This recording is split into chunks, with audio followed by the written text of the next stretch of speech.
Hi friends, అందరికీ good morning. ఎస్బీఐకి సంబంధించిన state bank of India సిఏపిఎఫ్కి సంబంధించి ఇన్సూరెన్స్ అనేది మార్చేసింది. సో ఇప్పుడు అందులో డీటెయిల్స్ ఏమేమి మార్చింది అనే దాని గురించి మీకు డీటెయిల్స్ చెప్తాను.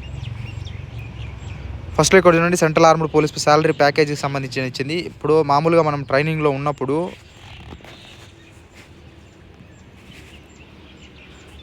ఒక అపోహ అనేది ఉంటుంది. అదేంటంటే ట్రైనింగ్లో ఎక్కడైనా మనం చనిపోతే డబ్బులు ఏమైనా వస్తుందా రాదా, అంటే ఒకవేళ జస్ట్ ఊరికే చనిపోతే జస్ట్ మన బాడీని తీసుకెళ్ళిపోయి ఇంటికాడ వదిలేస్తారేమో అని ఒక చిన్న చిన్న అపోహలు ఉంటుంది.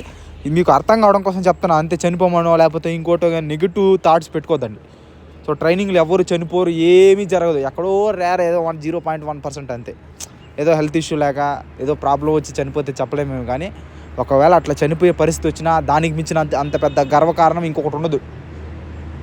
సో ఎందుకంటే మొత్తం చెప్పుకుంటారు, మొత్తం ఆల్ ఇండియా వైజ్ ట్రెండింగ్ ఉంటుంది అనమాట. సో దేశం కోసం ట్రైనింగ్లో వెళ్ళి చనిపోయాడంట అని చెప్పి గర్వంగా మీ ఫ్యామిలీ వాళ్ళు కూడా గర్వంగా ఫీల్ అవుతారు. ఫస్ట్లో బాధపడతారు అంతే, కానీ ఏమంటే మీరు ట్రైనింగ్లో ఉన్నప్పుడు ఈ జాబ్ ఏంది ఇంత కష్టం అనే ఫీలింగ్ ఉంటుంది తప్ప, ట్రైనింగ్ అంతా అయిపోయిన తర్వాత మీకు రెస్పెక్ట్ అనేది లోపల తక్కువ ఉంటుంది. మీరు బయటకు వచ్చిన తర్వాత మీకు రెస్పెక్ట్ అనేది చాలా వాల్యుబుల్గా ఉంటుంది అనమాట. సో ట్రైనింగ్లో అనేది రకరకాల ఆల్ ఇండియా వైజ్ సిఏపిఎఫ్ ఒక సెంటర్లు ఉంటాయి. CRPF, BSF, ITBP, SSB, Assam rifle, SSF, NIA, SSB, ఇలా రకరకాల ప్లేసుల్లో ట్రైనింగ్ సెంటర్లు అడుగుతాయి. ఆ ప్లేస్ను బట్టి మినిమం మెయింటెనెన్స్ అనేది 20 లక్షలు ఉంటుంది అనమాట. అంటే ఏదైనా ఒక పర్సన్ పర్సన్ ఎవరైనా సరే ఆ ట్రైనింగ్ సెంటర్లో వచ్చి ఏదైనా ప్రాబ్లమ్స్ చనిపోతే జస్ట్ ఓన్లీ వాళ్ళకి ఆ ఫోర్స్ ద్వారా వచ్చే అమౌంట్ ఆ ట్రైనింగ్ సెంటర్ యొక్క ప్యాకేజ్ టైప్ అనమాట. అది మీకు అర్థం కోసం చెప్తాను, దానికి వేరే రూల్స్ అండ్ రెగ్యులేషన్స్ ఉన్నాయి. సో 20 లక్షలు ఉంటుంది అనమాట. జస్ట్ నేను సింపుల్గా చెప్తాను, దానికంటే ఎక్కువ ఉంటుంది. అక్కడ ఒక్కొక్క ప్లేస్ని బట్టి ఒక్కొక్కలాగా ఉంటుంది. ఒక్కొక్క ప్లేస్లో 30 లక్షలు ఉంటుంది, ఒక్కొక్క ప్లేస్లో 37 లక్షలు ఉంటుంది, 36 ఉంటాయి, 35 ఉంటాయి. మినిమం తక్కువ చెప్తాను నేను, తక్కువలో 20 లక్షలు ఉంటుంది అనమాట. తర్వాత దానికి సంబంధించి ఇక ఫోర్స్ అలవెన్స్లు అవి ఇవి కలిపితే మీరు స్టార్టింగ్లోనే ఒక 40-50 లక్షలు, 40 మ్యాక్సిమం, 50 కాదులే, ఒక 40 దాటుతుంది అనమాట. 40 లక్షలు మీ ఇంటికి పోతుంది. సో ట్రైనింగ్లో చనిపోతే, ఒకవేళ సర్వీస్ మీరు స్టార్టింగ్ అయిపోయి మీరు ఇక్కడ బార్డర్లోనూ లేకపోతే ఇంకెక్కడైనా డ్యూటీలోనే చనిపోతే ఇంకా 1.5 కోటి దాటుతుంది అనమాట. ఇప్పుడు ఎస్బీఐ ఇన్సూరెన్సే మార్చేశారు. ఎస్బీఐ ఇన్సూరెన్స్ అమౌంట్ వస్తుంది ఫస్ట్, లంసమ్ అమౌంట్. తర్వాత మీరు ఏదైనా ఇన్సూరెన్స్ పాలసీలు ఉంటే మీ అమౌంట్లో వస్తుంది.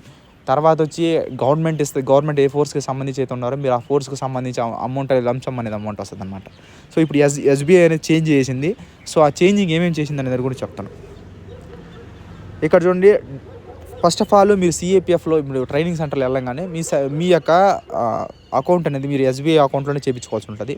ఆ అకౌంట్ అనేది సిఏపిఎఫ్ అకౌంట్, సిఏపిఎస్పి అకౌంట్గా మార్చేస్తారనమాట. దాన్ని మీరు చెప్పకపోయినా వాళ్ళే అప్డేట్ వర్షన్ మార్చేసే అకౌంట్ అనేది మీరు సిఏపిఎఫ్ అకౌంట్లోకి వెళ్ళిపోతుంది అనమాట. శాలరీ పడినప్పుడు అంతా మీకు అక్కడ సిఏపిఎఫ్ అకౌంట్ అనేది మొత్తం డీటెయిల్స్ అని చూపిస్తుంది. కానీ మీకు ఇప్పుడు ట్రైనింగ్లో ఉన్న వాళ్ళు, కొత్తగా ఉన్న వాళ్ళకి తెలియదు. కొన్ని రోజులు పోతే మీకే ఫోన్ తెలిసిపోతుంది. మీరు మార్చకపోయినా వాళ్ళే ఆటోమేటిక్గా మార్చేస్తారు. లేదు అని అంటే మీరే మార్చుకోవాలంటే ఎస్బీఐ బ్యాంకులోకి వెళ్ళి ఒకసారి సార్ మా సిఏపిఎఫ్ అకౌంట్లో ఎక్కడ చేంజ్ అయిందా లేదా చెక్ చేయండి సార్ అంటే వాళ్ళే చెప్పేస్తారు. ఒకవేళ అవ్వకపోతే వెంటనే కన్వర్ట్ చేస్తారు. ఇక్కడ చూడండి, ఏదైనా హెల్త్ ఇష్యూ వచ్చి ఒకళ్ళు చనిపోయినా, యాక్సిడెంట్ అయిపోయినా ఎంత అమౌంట్ అనేది ఇస్తారో అనే దాని గురించి మీకు క్లారిటీ అనేది చెప్తాను. డెత్ ఆఫ్ ఆపరేషన్కి సంబంధించి ముందైతే అంటే ఆపరేషన్ ఏదైనా చేసుకొని చనిపోతే, సర్వీస్లో ఉండి చనిపోతే ఓల్డ్ బెనిఫిట్స్ వచ్చి 60 లక్షలు ఇచ్చేవాళ్ళు. 60 లక్షలు మీ యొక్క పాలసీ. ఇప్పుడు నేను ఓన్లీ ఎస్బీఐ పాలసీ చెప్తాను. ఎస్బీఐలో ఆటోమేటిక్గా మీరు ₹1 కట్టాల్సిన అవసరం ఏం లేదు. జస్ట్ మీరు సిఏపిఎఫ్ అకౌంట్ కన్వర్ట్ అయితే చాలు, వచ్చే అమౌంట్ చెప్తాను మీకు ఓన్లీ. సో మళ్ళీ పాలసీలు వేరుగా ఉంటుంది, మళ్ళీ గవర్నమెంట్ ఇచ్చే లంసమ్ వేరు, మొత్తం మళ్ళీ టోటల్ అమౌంట్ వేరే చేంజింగ్ ఉంటుంది అనమాట. సో 60 సర్వీస్లో ఉన్న పర్సన్ ఓల్డ్ వర్షన్ వచ్చి ఓల్డ్ బెనిఫిట్స్ వచ్చి 60 లక్షలు ఇస్తున్నారు.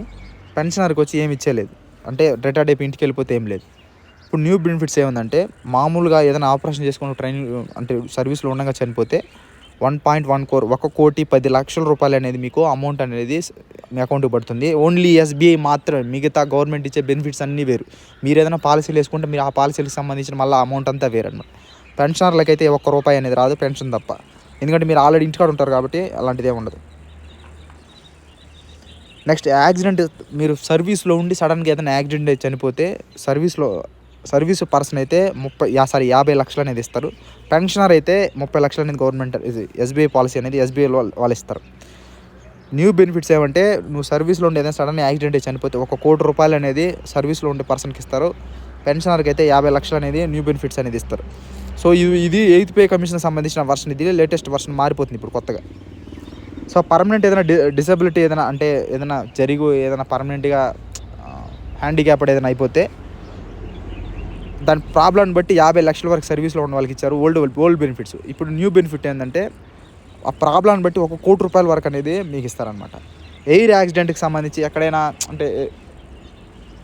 యాక్సిడెంట్లో నేవీకి సంబంధించో లేకపోతే ఇంకేదైనా ఎయిర్ ఫోర్స్కి సంబంధించి ఎక్కడైనా సడన్గా అట్లా కింద పడిపోయి చనిపోయి ఇట్లా ఏదైనా జరిగితే యాక్సిడెంటల్ జరిగితే ఓల్డ్ బెనిఫిట్కి సంబంధించి ₹1 ఇచ్చారు. ఇప్పుడు 1.5 crore అనేది ₹1,50,00,000 అనేది మీకు అనేది ఇస్తారనమాట. నెక్స్ట్ వచ్చి లైఫ్ ఇన్సూరెన్స్ నేచురల్ డెత్కి 65 years దాటితే సర్వీస్లో ఉన్న వాళ్ళ ముందు ఓల్డ్ బెనిఫిట్ అయితే ఏమి ఇచ్చేవాళ్ళు కాదు. అంటే 60 సంవత్సరాలు అయిపోయిన తర్వాత చనిపోతే. ఇప్పుడైతే ఒక 10 lakhs వరకు అమౌంట్ అనేది మీకు అనేది ఇస్తారనమాట. సో ఇది న్యూ బెనిఫిట్కి సంబంధించి ఒక అప్డేట్ అనమాట. మీకు ట్రైనింగ్లో సడన్గా మీరు కావాలి సూసైడ్ ఇలాంటి పనులు చేసుకోవద్దండి. ఒక జవాను ఎంత కష్టం వచ్చినా భరించాలి, అంతేగాని ఏముండదు. ట్రైనింగ్ అయిపోయిన తర్వాత ప్రశాంతతగా ఉంటారు. ఒక 3-4 సంవత్సరాలు దాటింది అనుకోండి, ప్రశాంతమైన లైఫ్ హ్యాపీగా జాలీగా నడుస్తుంది. ఇప్పుడే కొంచెం కష్టంగా అనిపిస్తుంది. సో మీరు ట్రైనింగ్లో చనిపోయినా సరే ఆ ట్రైనింగ్ అమౌంట్లు మీరు ఆ సెంటర్కి సంబంధించిన ట్రైనింగ్ అమౌంట్ అనేది మీ అకౌంట్కి పంపిస్తారు. ఒక 20 లక్షలు ఉంటుంది. నేను తక్కువ చెప్తాను, ఇంకా ఎక్కువ ఉంటుంది. సో లేటెస్ట్ వర్షన్ ఇంకెంత మారిందో తెలియదు. ఒక 20 లక్షలు ఉంటుంది. ఇంక గవర్నమెంట్ ఏ ఫోర్స్కి అయితే మీరు సెలెక్ట్ అయితే ఆ ఫోర్స్కి సంబంధించి ఒక 10-20 లక్షలు వాళ్ళు ఇస్తారు. ఒక 50 లక్షలు 40-50 లక్షల వరకు అమౌంట్ అనేది పోతుంది. కానీ ఆ విషయం మీకు తెలియదు అనమాట. సో పోన్ మీకే తెలుస్తుంది అన్నమాట. సో ఇది వీడియో వచ్చిన అప్డేట్. సో మళ్ళీ ఒరిజినల్ నోటీస్ రిలీజ్ అవుతుంది. రిలీజ్ అవ్వగానే మళ్ళీ మీకు టెలిగ్రామ్ ఛానల్లో నేను పెడతాను. Thank you. జై హింద్.